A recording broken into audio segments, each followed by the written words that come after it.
Today, I am going to be talking about our latest case of celebrity diet culture mess. Miss Gwyneth Paltrow, I'm sure you guys have heard all about it.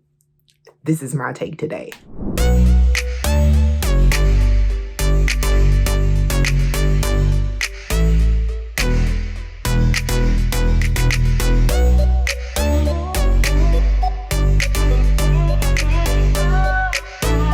Hi guys, welcome to my channel if you are new, and welcome back if you've been around here a while. I'm Kendra, this is 𝐿𝐻𝐿𝐫𝐞𝐬𝐬 𝐓𝐡𝐞. This is my space where I share my weight loss journey with you. Hopefully I can help you out along the way if you're on a weight loss journey. Also, I do commentary on a variety of topics, including health, wellness, fitness, weight loss, and anything you send to me. So send me some ideas, okay? And hopefully you will learn about me along the way. So if that stuff sounds good to you, then make sure you are subscribed to my channel. Okay, guys, so I'm sure you all have heard about Miss Gwyneth Paltrow's wellness routine. And I saw this circulating. I actually first heard about it from Kia's World, friend of the channel, and I'm going to actually be using her video to kind of guide me on my talking points, and she brought up some great points in her video. We're going to get there. But if you don't know who Gwyneth Paltrow is, she's a famous American actress, and she owns a company called Goop. It's a wellness brand, right? So that's the first thing that I want to talk about today. I want to talk about Goop, and I am going to let Kia help us out on that. Biggest thing about Goop that I think a lot of people, if you've never heard of this company, this candle smells like my vagina. Nice. I think it's a gimmick. It's $75. It's stupid. If you buy it, shame on you. But I think Goop goes a lot deeper, a lot goopier than that. And I think the biggest thing for me personally is that they support and platform other grifters, including, guess who, the medical medium. This isn't one of those scams or farces. This is that powerful. Anthony William, who is to me, a complete scam artist who claims to hear voices of spirit in his ear that tell him how to fix cars and tells people to drink celery juice to cure all their illnesses. So that's a little bit about the brand Goop. Gwyneth Paltrow platforms people who are interesting, to put it nicely. She talked about the celery juice guy or whatever who claims that it cures all kinds of things. I'm not going to get into him. She has an excellent video on her channel about him. But this is who we're dealing with. This is the company that we're dealing with. So if you're platforming those type of people, then you have to wonder to yourself, what kind of company is Goop?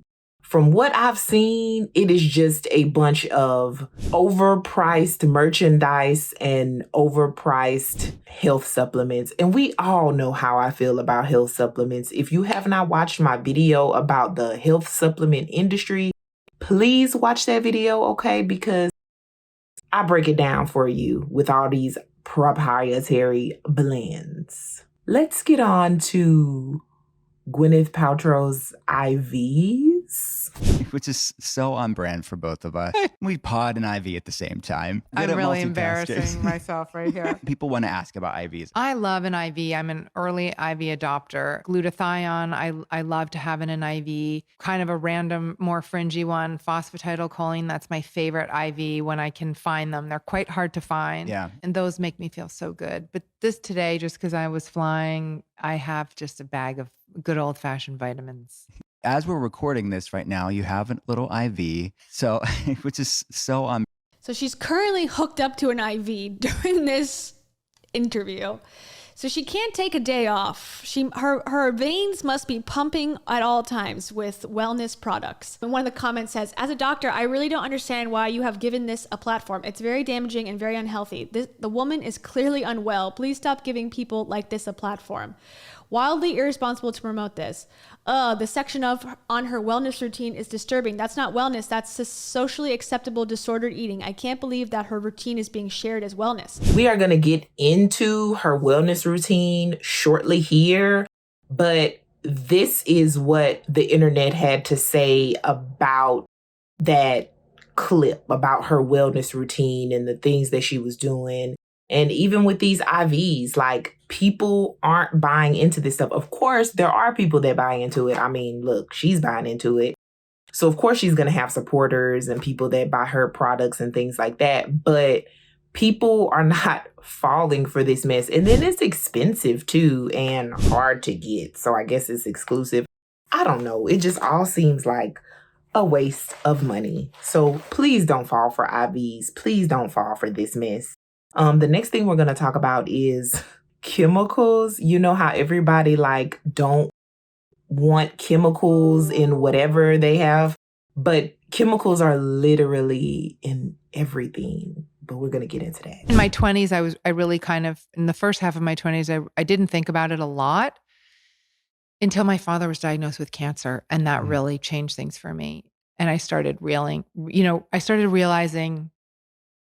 that there had to be a connection between what we were eating and what we were exposed to and how that was being expressed through disease. And that's when I started researching whatever I could. This is pre-internet, but, talking to people, trying to, buy books on nutrition, understand the links between environmental toxins, cancer, HPVs, all that kind of like understanding what.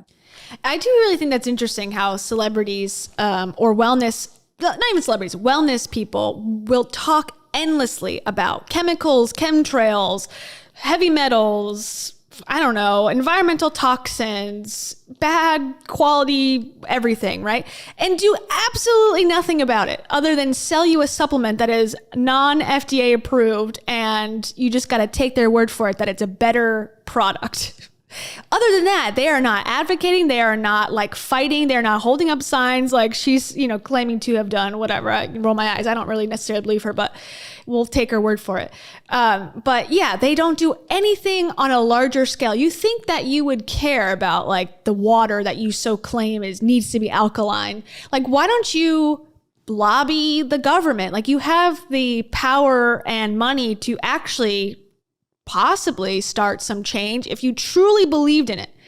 But instead, they all just push their own product. So to me, again, I feel like you're full of shit and you're just playing it up to people who, I don't know, just want to buy into that. I really love the point that she brought up when she talked about how celebrities and wellness gurus and people that have the power and the money to enact change, they don't.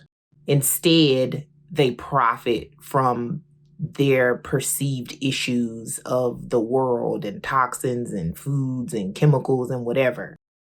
And I think this is a wonderful point to bring up because you're not really alleviating the problem if people don't have clean or purified drinking water. If people don't have fresh fruits and veggies, like, why can't you start creating community gardens? Why can't you start creating free gyms people can go to? Why can't you start creating resources that people can access for mental health or whatever? It's like you have all these problems, but you don't want to solve the problem. Truly, you want to create profit for you. Great point. And then further along in the podcast, Gwyneth goes on to talk about her macrobiotic diet that she was on.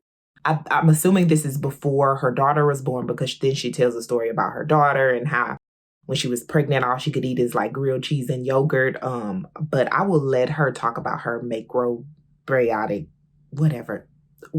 So I started eating macrobiotic and I just kind of followed the tenets of it. And actually it's so funny because ultimately it wasn't the right thing for me. I felt it was so much brown rice. I always had a hard time with brown rice. It was hard for me to digest and made me feel really tired. And it actually made me gain a lot of weight. So I gained weight on the macrobiotic diet.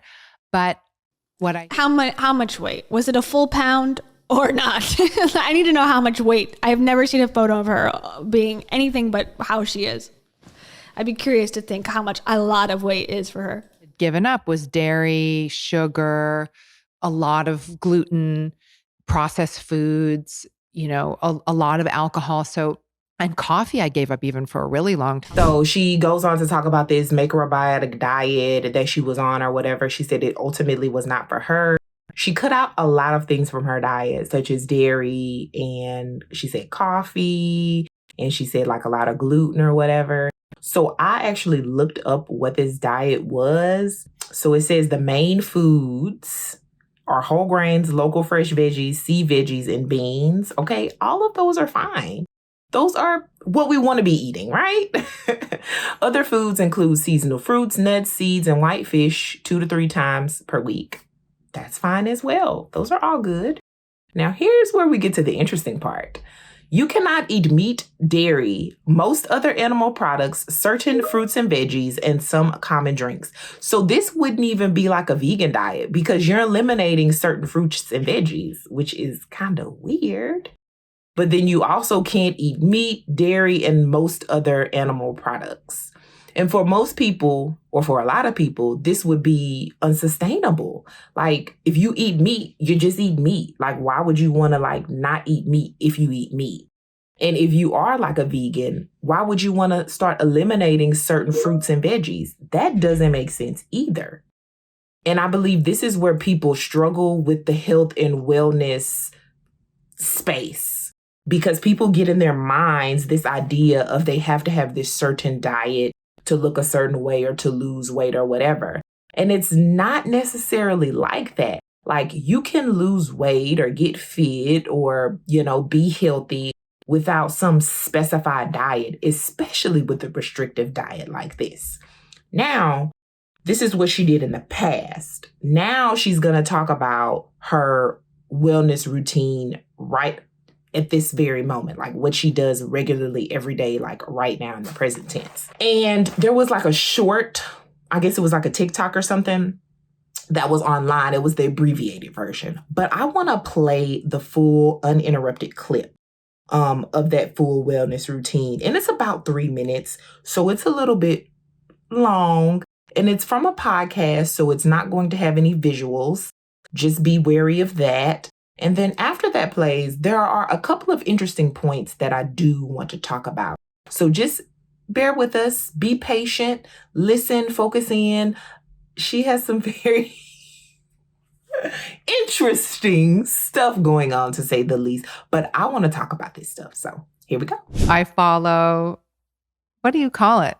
I'm paleo. Paleo. Yeah. You're paleo-ish, but you're pretty paleo. I'm pretty paleo. I try to put more ish in your life and just say, yeah, you could do it, but you know what works for your body. I think you know what foods love you back. I do. So in keeping with my 𝐒𝐿 prescribed regimen, I eat dinner early. In the evening, I try to eat at 6 or 6:30. So I'm really done eating by 7. And then I do a nice intermittent fast until I usually eat something about 12.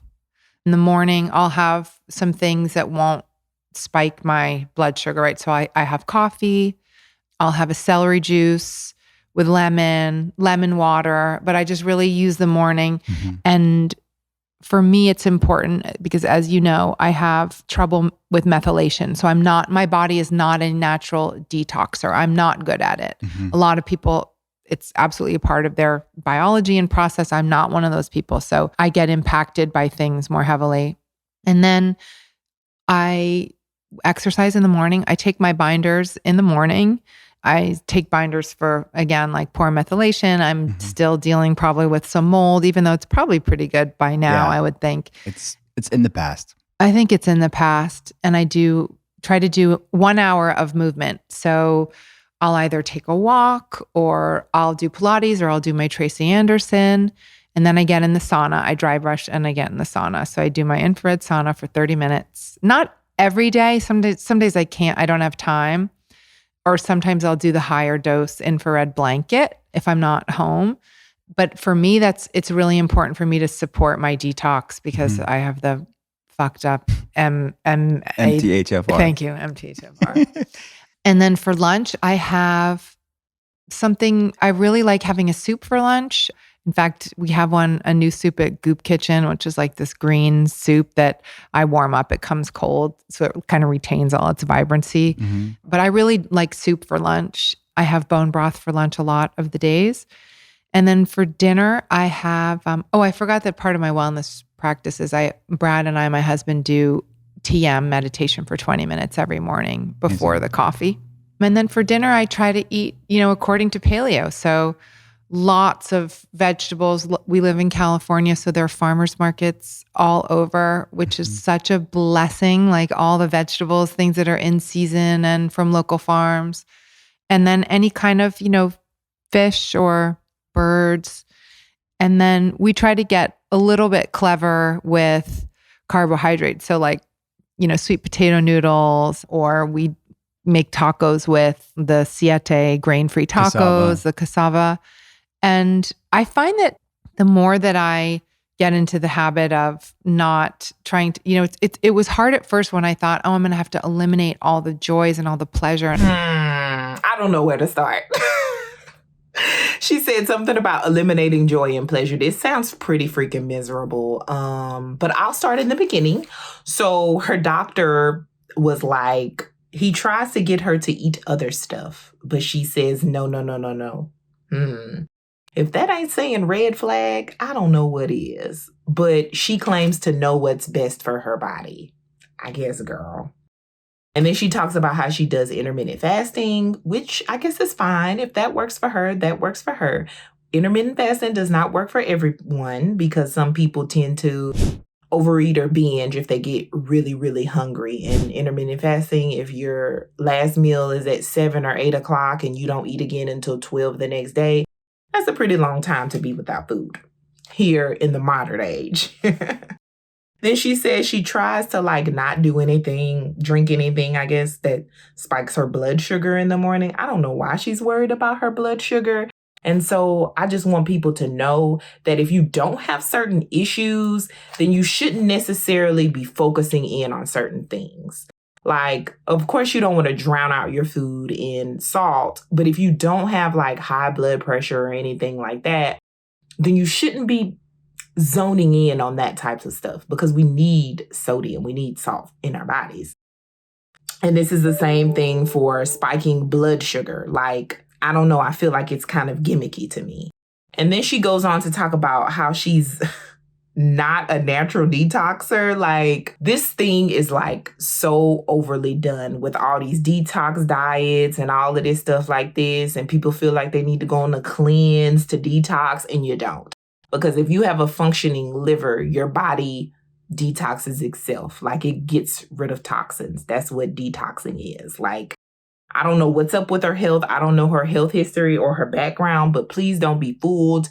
If you would know if you're unable to properly detox things, okay? Because you'd probably be in the ER or visiting a doctor on a regular basis. You'd probably be on some type of specialized medication. You would know, okay?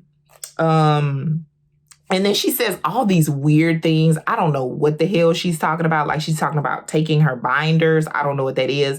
Maybe that's one of her supplements. And then she says she's dealing with mold. I guess maybe that's some kind of, she got a mold infection. I don't know what's up with the girl.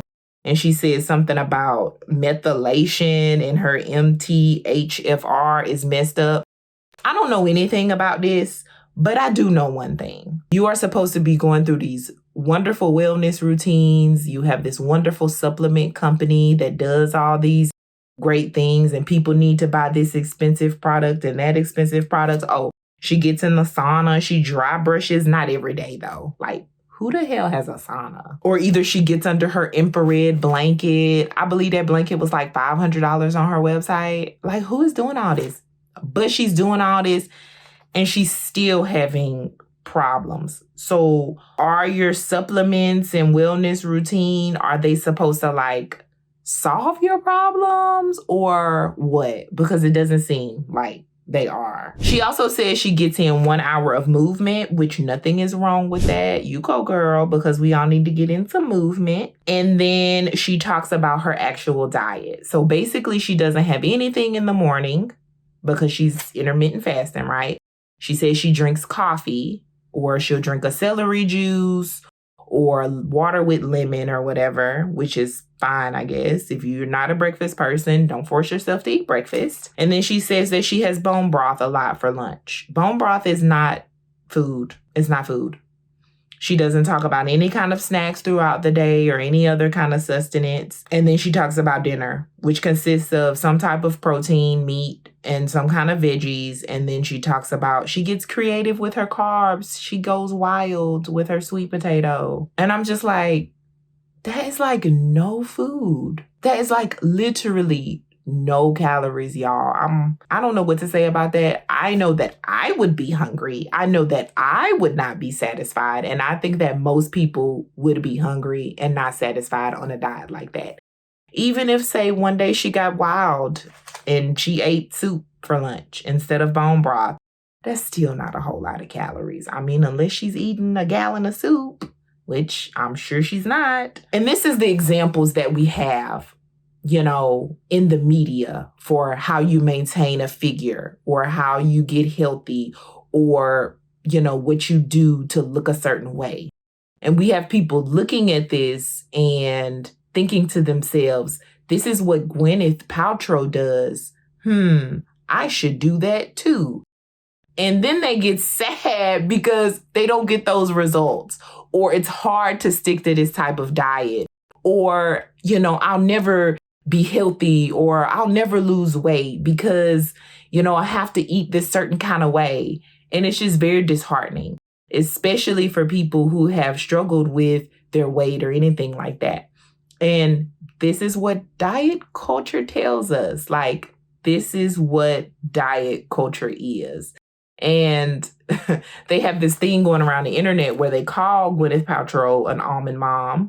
And I was like, an almond mom? Like, what is that all about? Someone unhealthily preoccupied with healthy eating, exercise, and body image, aka victim of diet culture. And if this ain't diet culture, I don't know what is. But we're going to move on to her next wild and wacky routine. What's the weirdest wellness thing that you've done? I have used ozone therapy rectally. I do know this about you. It's pretty weird. It's pretty weird. Yeah. But it's been very helpful. Yeah. Gwyneth Paltrow has tried rectal ozone therapy, and here's what experts think. Okay, it's known as rectal ozone insufflation therapy. Experts say there's little or no proven medical benefit of the treatment. So she's dabbled in many alternative therapies, but even she admits that blowing ozone gas up her rectum is, quote, pretty weird. Agreed.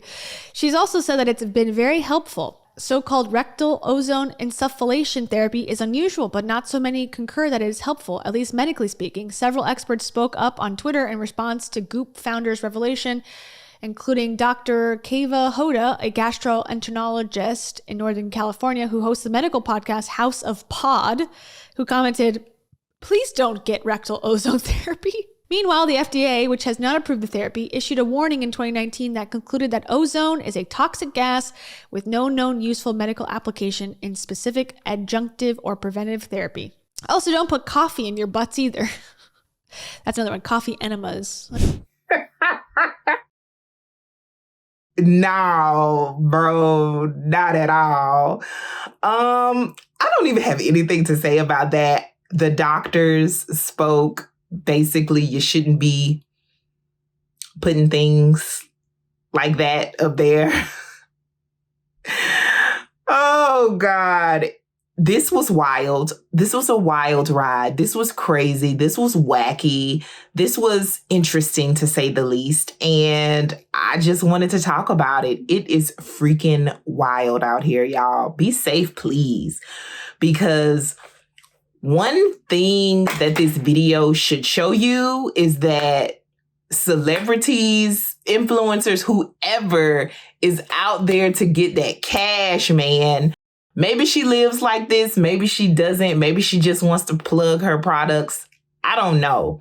But I can tell you one thing. She is making a hell of a lot of money on people that want to look like her, that people that want to be the epitome of wellness or health, or people that want to maybe start a health, weight loss, or fitness journey and they don't know where to begin. So if they see Gwyneth, they're like, that sounds interesting.